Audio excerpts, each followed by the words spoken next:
उत्तर प्रदेश में महिलाओं के खिलाफ दुष्कर्म की घटनाएं दिनों दिन बढ़ती जा रही हैं, जिससे राज्य की कानून व्यवस्था पर गंभीर सवाल खड़े हो गए हैं। वहीं देश में महिलाओं के खिलाफ अपराध की बढ़ती घटनाओं को लेकर राष्ट्रपति द्रौपदी मुर्मू ने भी नाराजगी जताई है। इससे आप समझ सकते हैं कि इस वक्त देश में महिलाओं के साथ कितने अपराध बढ़ते जा रहे हैं कि राष्ट्रपति तक हैरान है।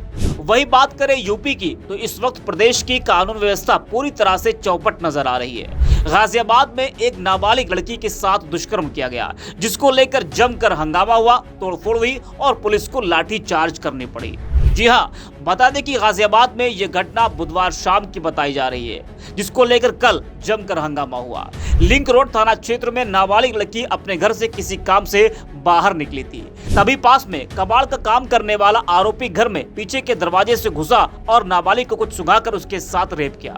आरोपी ने पीड़िता के साथ मारपीट भी की। आरोपी दूसरे समुदाय का बताया जा रहा है, जिससे इलाके का माहौल और ज्यादा गर्म है। पुलिस का पहरा है। बता दें कि जैसे ही ये मामला सामने आया, उसके बाद इलाके के लोगों का गुस्सा फूट पड़ा और उन्होंने कबाड़ की दुकान और रोड पर खड़े रिक्शों, ठेलियों और ई रिक्शा में तोड़फोड़ कर दी। यह मामला दो समुदायों से जुड़ा होने के कारण हिंदू संगठन के लोगों ने भी नाराजगी जताई है और थाने के बाहर जमकर प्रदर्शन किया। हालांकि पुलिस ने तेज कार्रवाई करते हुए आरोपी को गिरफ्तार कर लिया, लेकिन लोगों की नाराजगी फिर भी कम नहीं हुई। लोगों ने बलात्कारियों को फांसी दो बैनर के साथ थाने के बाहर प्रदर्शन किया। स्थिति बिगड़ता देख पुलिस ने प्रदर्शनकारियों पर लाठीचार्ज किया और उन्हें थाने के बाहर से खदेड़ दिया। इस घटना को लेकर additional commissioner Dinesh Kumar P ने बताया कि मौके पर स्थिति अब नियंत्रण में है। पुलिस ने सूचना के आधार पर तहरीर के अनुसार त्वरित कार्रवाई करते हुए मामला दर्ज कर लिया था और आरोपी को जेल भेज दिया है। कुछ लोग आशंका जता रहे हैं कि इस घटना में और भी लोग लिप्त हो सकते हैं। ऐसा किसी का नाम नहीं दिया गया है और न ही कोई साक्ष्य उपलब्ध कराया गया है। पुलिस का क्या कुछ कहना है वो भी आप सुनिए। दिनांक 28 अगस्त 2024 को थाना लिंक रोड में डायल 112 के माध्यम से एक सूचना प्राप्त होती है, जिसमें कॉलर द्वारा बताया गया कि उनके घर में घुस के एक व्यक्ति ने मारपीट की है। पुलिस तुरंत ही मौके पर पहुंच जाती है। वहां पे शिकायतकर्ता के परिवार वालों ने बताया कि उनकी पुत्री जो कि 16 साल की है, उसके साथ उन्हीं के गली में कबाड़ी का काम करने वाले एक सस्पेक्टेड द्वारा गलत काम किया गया है। इसी के आधार पे जो टीमों का गठन करके जो कबाड़ी का काम करने वाला जो एक सस्पेक्टेड लड़का था, इसको पूछताछ के लिए हिरासत में लिया गया। उसकी पहचान पीड़िता द्वारा की गई। उसका नाम फैज़ान है और वो उसी गली में कबाड़ी का काम करता है। इसी क्रम में घर वालों से वादी द्वारा तहरीर प्राप्त की गई, जिसके आधार पर सुसंगत धाराओं में एफआईआर पंजीकृत की गई। पीड़िता द्वारा बताया गया कि जो ये फैज़ान है अभियुक्त, इसने घर में घुस के उसके साथ मारपीट की, बाल खींचे और कुछ नशीला पदार्थ सूंघा दिया और उसके बाद वो बेहोश हो गई और उसके साथ गलत काम किया। इसके बाद पीड़िता को मेडिकल के लिए भेजा गया। मेडिकल में जो महिला चिकित्सक थी, उसको बयान में पीड़िता द्वारा बताया गया कि फैज़ान नाम के एक युवक ने उनको कुछ नशीला पदार्थ सूंघा के उनके साथ गलत काम किया।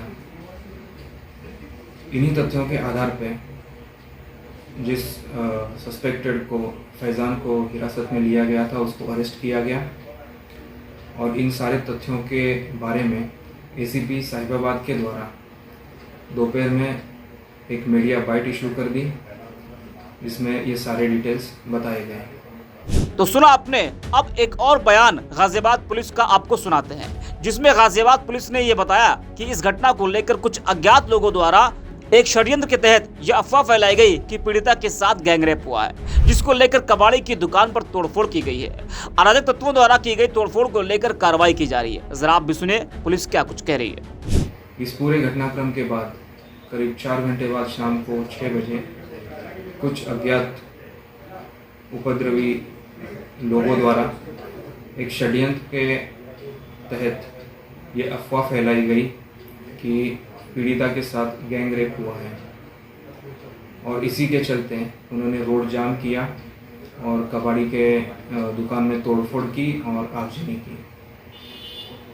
इस पूरी घटना का वीडियोग्राफी और फोटोग्राफी किया गया है और इसमें जो भी उपद्रवी लोग हैं उनको चिन्हित करके उनके खिलाफ कार्रवाई की जाएगी।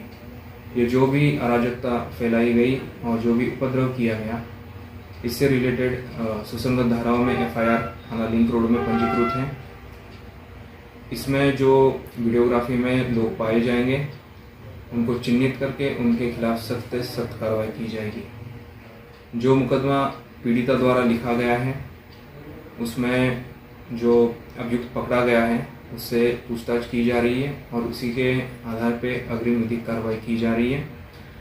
इसमें जितनी भी सख्त से सख्त सजा होगी उसके लिए प्रयास किया जाएगा। तो देखा आपने, माहौल खराब करने के लिए किस तरह से अफवाह फैलाई गई, लेकिन तारीफ यूपी पुलिस की करनी होगी कि उसने इस पूरे मामले में आरोपी पर कार्रवाई की और उपद्रवियों पर भी एक्शन लिया गया। वहीं बता दें कि इस मामले को लेकर सोशल मीडिया पर भी लोगों की प्रतिक्रियाएं सामने आ रही हैं। सचिन गुप्ता नाम के यूजर लिखते हैं कि यूपी गाजियाबाद में कल लड़की से रेप के बाद उपद्रव हुआ। लोग सोच रहे होंगे कि घटना के विरोध में ये भीड़ इकट्ठा हुई होगी। इस सवाल का जवाब इसी वीडियो में है। इन उपद्रवियों के चेहरे देखिए, सब हंस रहे हैं और तोड़फोड़ कर रहे हैं। पुलिस ने इन पर एफआईआर कर ली है, पकड़े भी जाएंगे। डीसीपी का बयान, लड़की ने बयान में फैजान का नाम लिया, रिपोर्ट दर्ज कर उसको अरेस्ट कर लिया।